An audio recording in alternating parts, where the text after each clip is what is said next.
Welcome back sa ating YouTube channel, ang channel na para sa inyo na makapag-share tayo ng ating kaalaman sa naging karanasan natin sa pagre-repair at pag-DIY. May tanggap ako na paggawa rechargeable motorbike. Laruan pang bata, share ko lang sa inyo kung paano natin gawin yung gustong ipapagawa ng may-ari.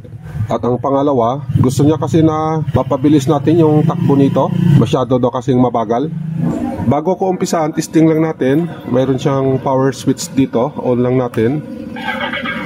Ayan, umandar naman at saka nagkaroon siya ng headlight. Try natin magpindot yung mga pindutan niya.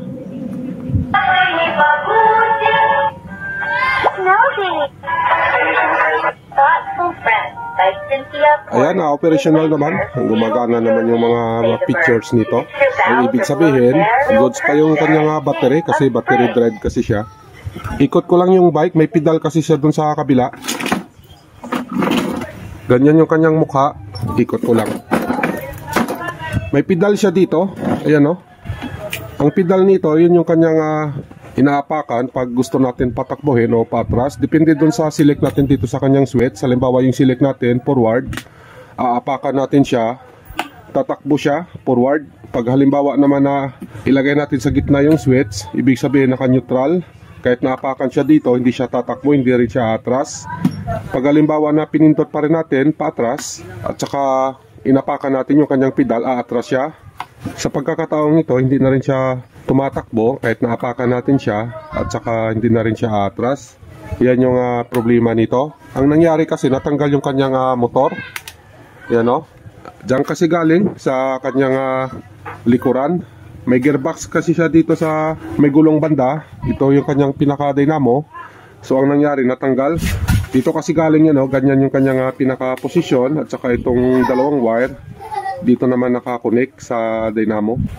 Ang nangyari, naalis itong kanyang motor. Ang ibig sabihin, natanggal dun sa mismo pinaglalagyan sa gearbox. Ang magandang gawin, di na natin ibabalik kasi yung pinakabahayan nito, yung kinakapitan mismo ng dynamo, nasira na yon kasi plastic lang siya.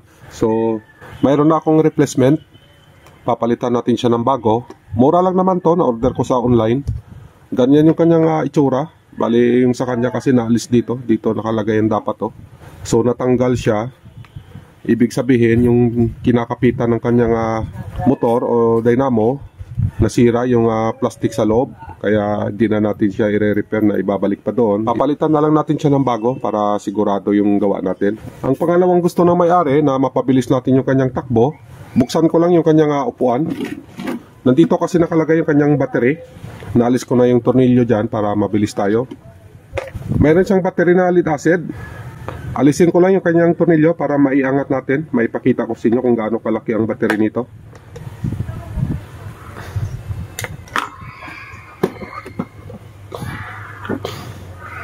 Ganyan kalaki ang ginamit na battery.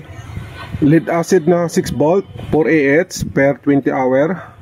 Ibig sabihin yung kanyang 4 Ah, yun yung kanyang capacity.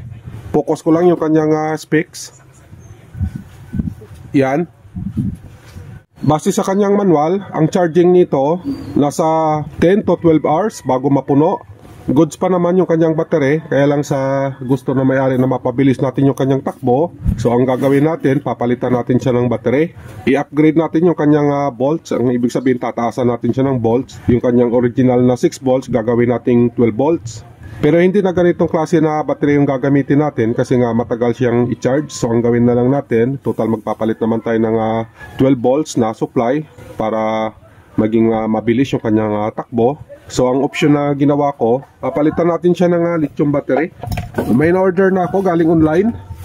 18650 na lithium battery ang i-replace natin. Gagawin natin 12 volts. Kaya tayo magpapalit ng lithium. Ang purpose kasi natin para mapabilis yung kanyang charging. Yung lead acid kasi inaabot ng 10 to 12 hours. Samantala ito, pag ginawa natin 12 volts, yung kanyang charging nito, mga nasa mataas na yung 2 oras, mapupuno na. So kaya yan ang reason kung bakit lithium battery yung gagamitin natin para mapabilis natin yung kanyang charging time. Tara, samahan nyo ako. Gawa tayo ng 12 volts power bank gamit ang 18650 battery. Mayroon tayong 18 pieces na 18650 lithium battery. At saka kailangan din natin ng battery spacer. Maganda kasi kung gagamit tayo nito para yung arrangement ng mga battery natin maganda tingnan. At saka required din ng BMS. Kailangan kasi may BMS tayo para kung ano man ang cycle ng ating battery, maabot ng battery sa tulong ng BMS. Bali ang pinakatrabaho kasi nito, siya yung nagko-control ng charging at saka discharging. Sa discharging naman, kailangan yung i-discharge niya nasa 80% lang, tapos yung remaining na 20%, ikakat niya na yon para hindi maubos yung voltage ng ating battery. Kasi pag naubos yan, madaling masira yung battery natin. At saka pag halimbawa naman na napuno na yung battery, matitik ng ating BMS, napuno na, ikakat niya yung charging para hindi ma-overcharge yung battery natin. Hindi naman kasi natin matansa kung gaano siya katagal mapuno. So pagka may BMS kasi hindi na tayo mag-worry, kasi pag halimbawa na napuno na yung battery natin, automatic na ikakat niya na yon na hindi na makapasok yung charging, kaya safe yung battery natin.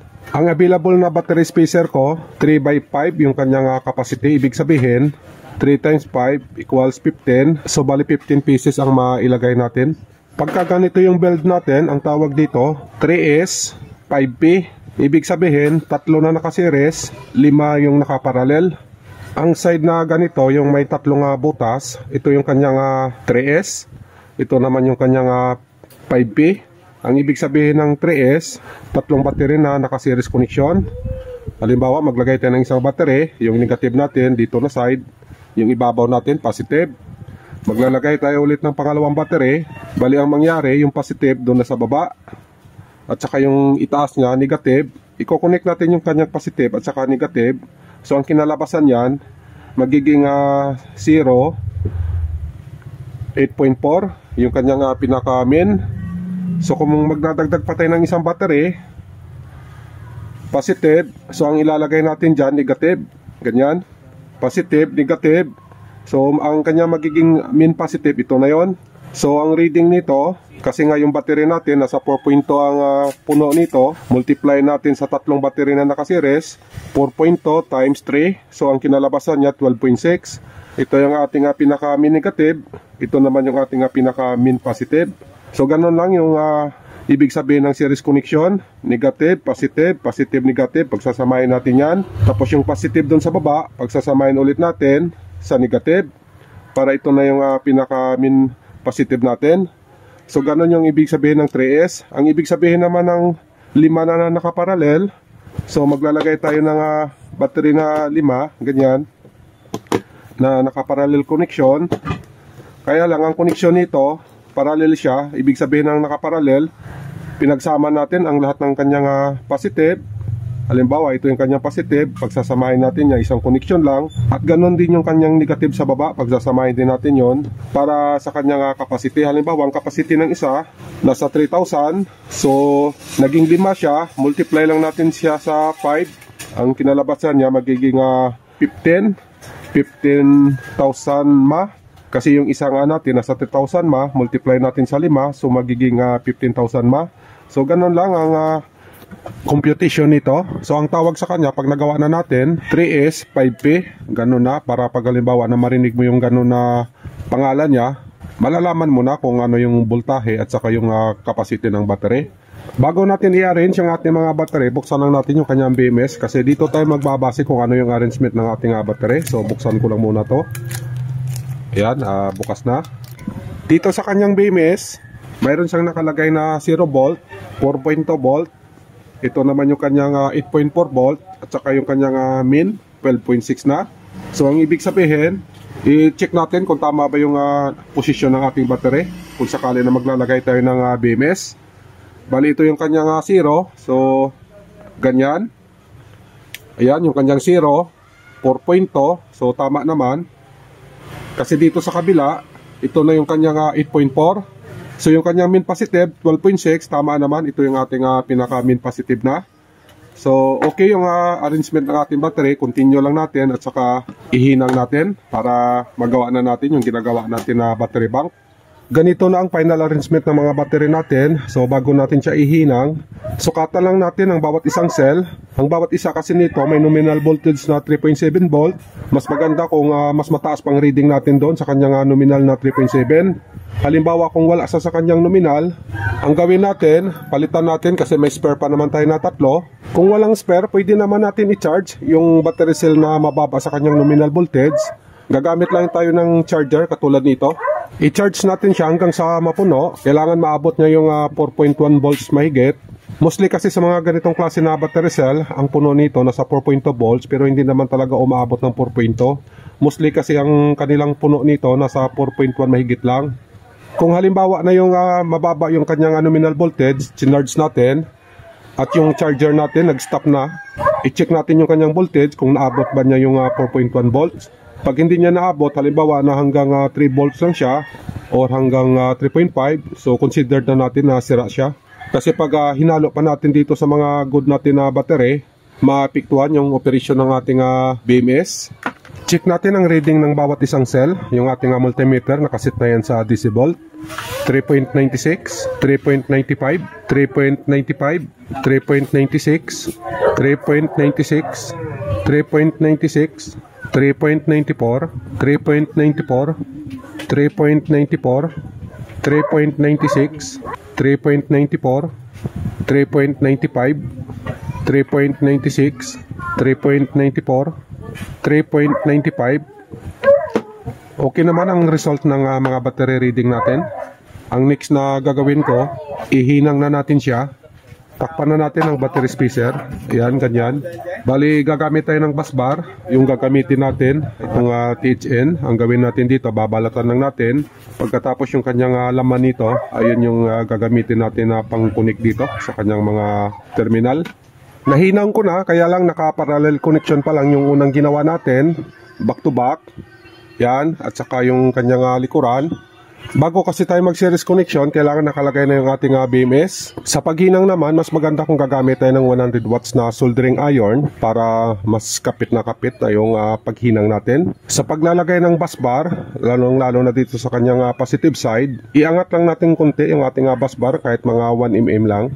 Kasi pag halimbawa na yung bus bar natin, dikit masyado dun sa battery cell, hihinang tayo, ang mangyari masusunog yung kanyang pinaka-insulator ng battery, yung pinakagilid niya. Ang gilid kasi ng battery natin, negative side na yan, yung hinihinang natin, positive side. So ang mangyari, kung sakali na hihinang tayo, iinit yung bus bar, masusunog yung insulator natin, magkakaroon siya ng short, yung kanyang negative at positive, didikit. Sa negative side naman, wala namang problema kahit na idikit natin yung ating bus bar kasi lahat naman ng portion ng likuran ng negative side, negative talaga lahat. Yun lang yung pagkakaiba. Sa itaas naman, naglagay ako ng abang. Yung abang natin para sa paglalagay ng BMS. May 4 siya na abang. Ang unang abang natin, yung kanyang negative. Yung pangalawa, yung ating 4.2 volt. Yung pangatlo na abang, yung ating 8.4 volt. Ang pangapat, 12.6, yung ating min. Magiging min positive natin. Ang ilalagay natin na BMS, ganito na klase, focus ko lang.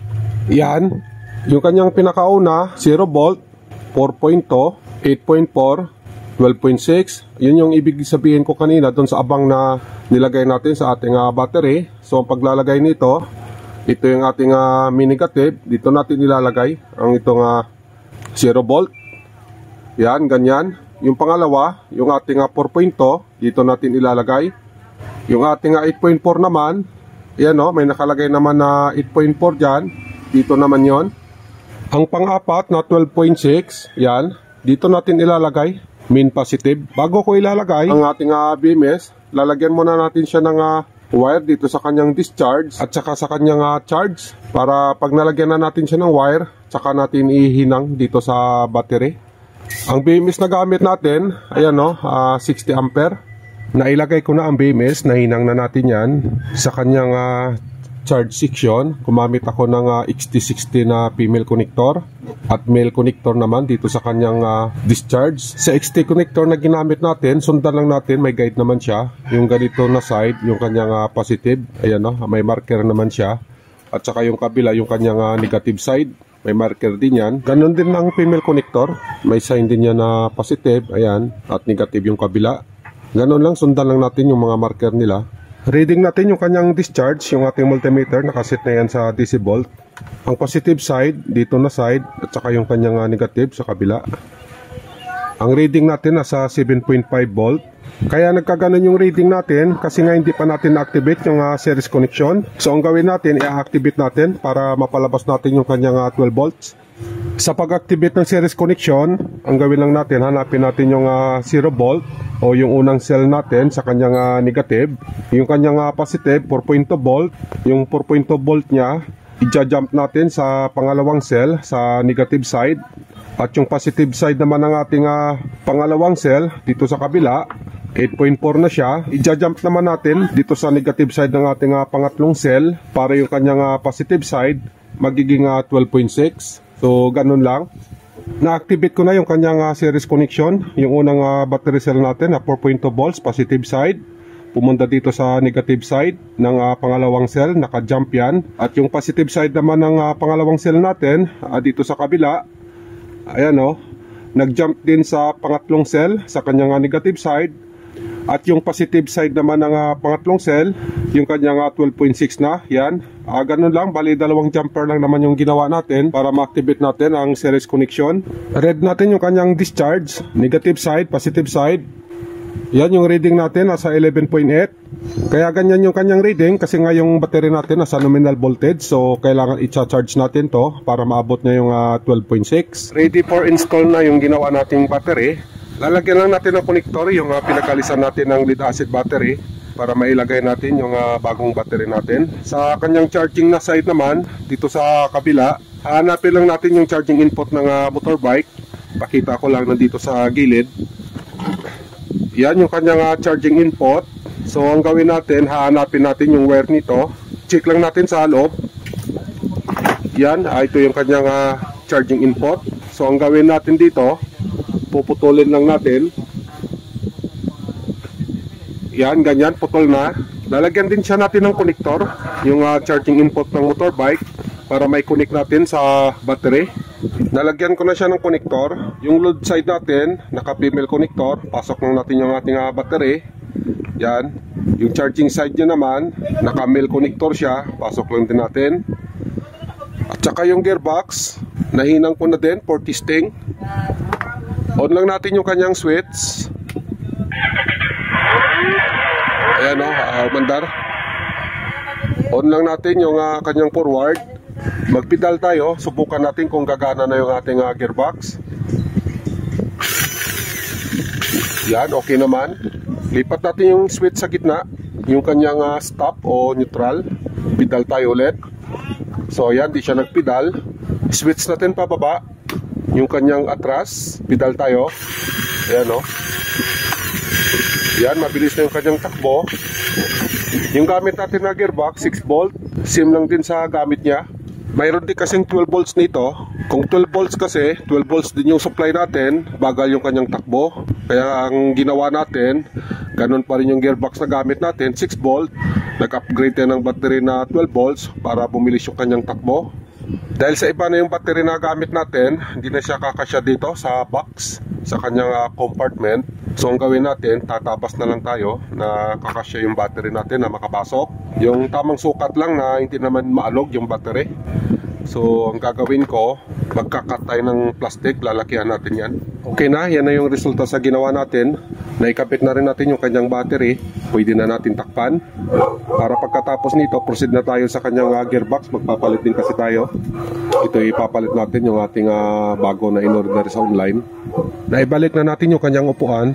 Proceed na tayo sa pagpalit ng gearbox. Ang gagawin lang natin, aalisin lang natin yung kanyang tornilyo ng ihi. Ayan, maluwag na yan. Niluwagan ko na talaga. Pagkatapos hilain lang natin sa kabila yung kanyang ihi. Pag naalis na natin, hilain lang natin yung kanyang gulong. Ayan, nahulog na yung kanyang gearbox na sira. Ayan o. Papalitan natin ng bago. Ayan, ang paglagay nito, dito lang din. Kung paano natin inalis yung kanyang sira, ganun din yung pagpalit natin ng bago. Ayan, ganyan lang. Pagkatapos ibalik natin dito sa pinag-alisan natin. Ayan na, i-plaster na natin. Ang last na gagawin, ibabalik natin yung kanyang ihina. Lagyan na natin ng tornilyo. higpitan lang natin. Balik natin yung kanyang cover. Yan. Pagkatapos i-connect na natin yung kanyang supply para sa dynamo. Connected na. Ito na yung naalis natin, yung kanyang sira. Try natin. On lang natin yung ating switch. Yan. Lagay natin sa forward pedal. Ayan o. Gumana na yung kanyang forward. Lagay natin sa atras. Yan yung kanyang atras.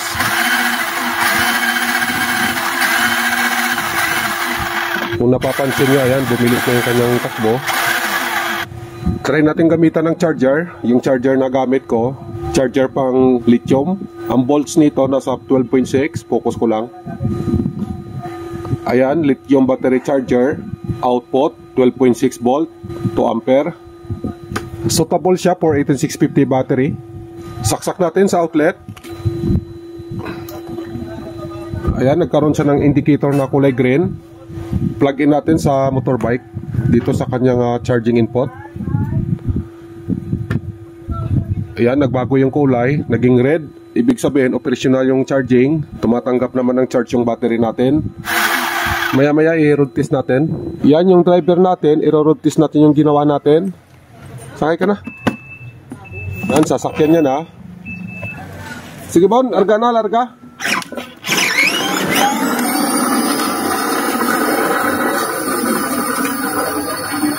Balik, balik. Ayan, mabilis na talaga yung takbo niya. Di kagaya nung una, mabagal.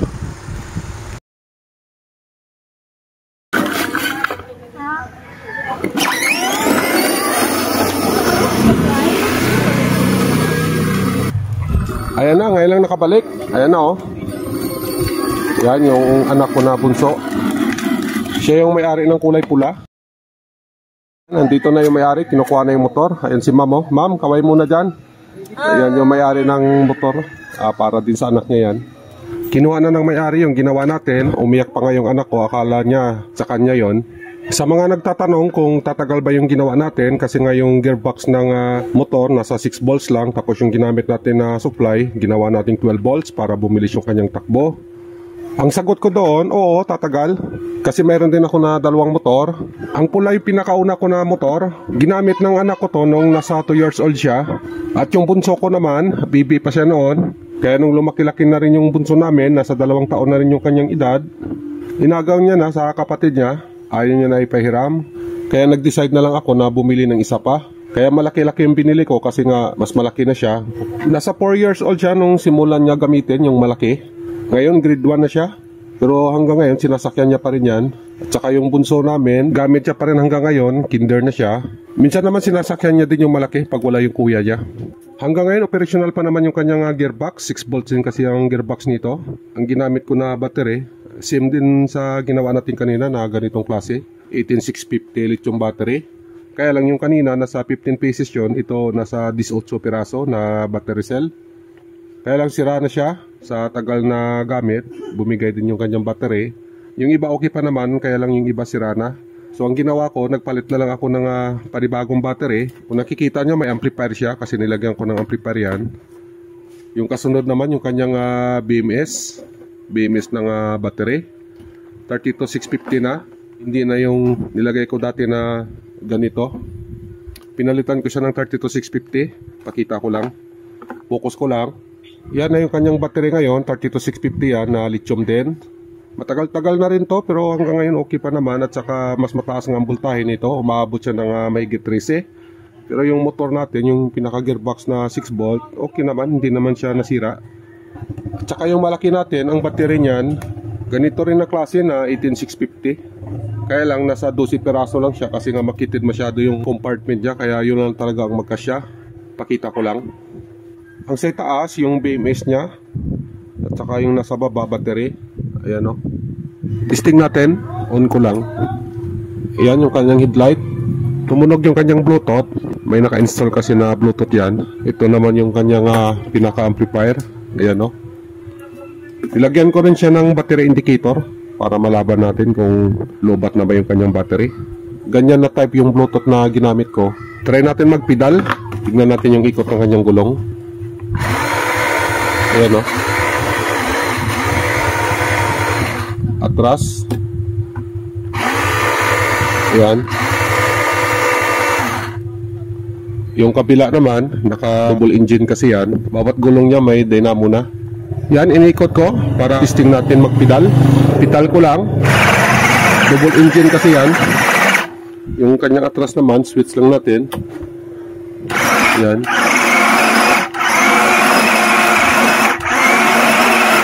Yung gulong nito, plastic lang siya. Ganon din yung kulay pula. Plastic din yan. So, ang ginawa ko para tumagal yung kanyang plastic, nilagyan ko ng rugby at tila.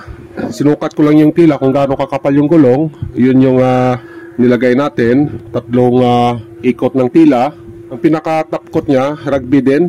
Pagkatapos natin maragbihan yung itaas, patuyuin lang natin mga kalating araw para matigas na yung rugby na pinaka-top coat natin. Ang advantage lang noon, hindi na siya madulas pagka na-recap natin yung mga gulong nito. At saka hindi na rin mapupudpod yung kanyang plastic na gulong para umabot siya ng mga ilang taon. Hanggang dito lang tayo. Maraming salamat nga pala sa oras nyo. Sana makatulong sa inyo ang ginawa nating video. Mag-iingat kayo lagi. God bless sa inyong lahat. Bye-bye.